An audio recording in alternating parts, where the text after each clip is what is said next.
self-love, generates the rules of justice and is the first motive for their observance. The good goal can only tell the value of such means that are sufficient and really lead to the goal. Usually happiness patronizes the bold and entrepreneurial, but nothing inspires us with great courage than a good opinion about ourselves. A tendency to joy and hope, true happiness, the tendency to fear and melancholy is a real misfortune. Gloating, there is an unexpressed desire to cause evil to another person in order to experience pleasure by comparing with their own position.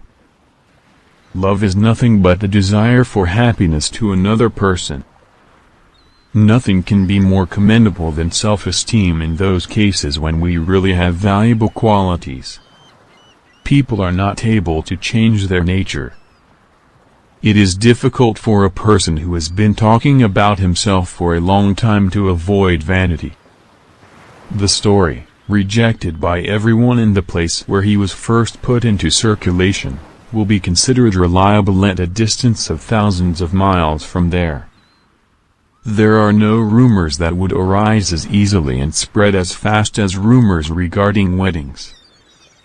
If the only motive of our actions is the desire to show our freedom, then we cannot free ourselves from the need for necessity. Friendship is a calm and quiet affection, directed and strengthened by a habit that arises from long communication and mutual obligations.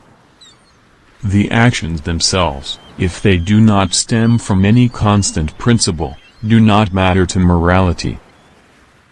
In pity, there is always an admixture of love or tenderness, and in gloating, an admixture of hatred and anger. He is happy who lives in conditions corresponding to his temperament, but he is more perfect who knows how to adapt his temperament to any conditions. Nothing is free like a person's thought. General, sincere pride or self-esteem, if only it is well hidden and at the same time really justified, of course, should be characteristic of a person of honor. Nature is always stronger than principles. The only way to immediately free science from many dark issues is to seriously investigate the nature of human understanding and prove on the basis of an accurate analysis of its forces and abilities that it is not at all adapted to such distant and abstract. We condemn every deception, any violation of the word, because we believe that the freedom and the breadth of communication between people are fully dependent on the fidelity of promise. Although everything arises in time, but nothing real is produced by time.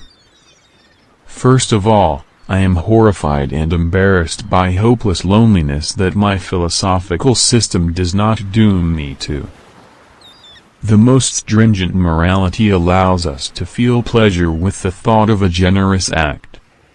If courage and ambition are not regulated by benevolence, they can only make a tyrant or a robber out of a person.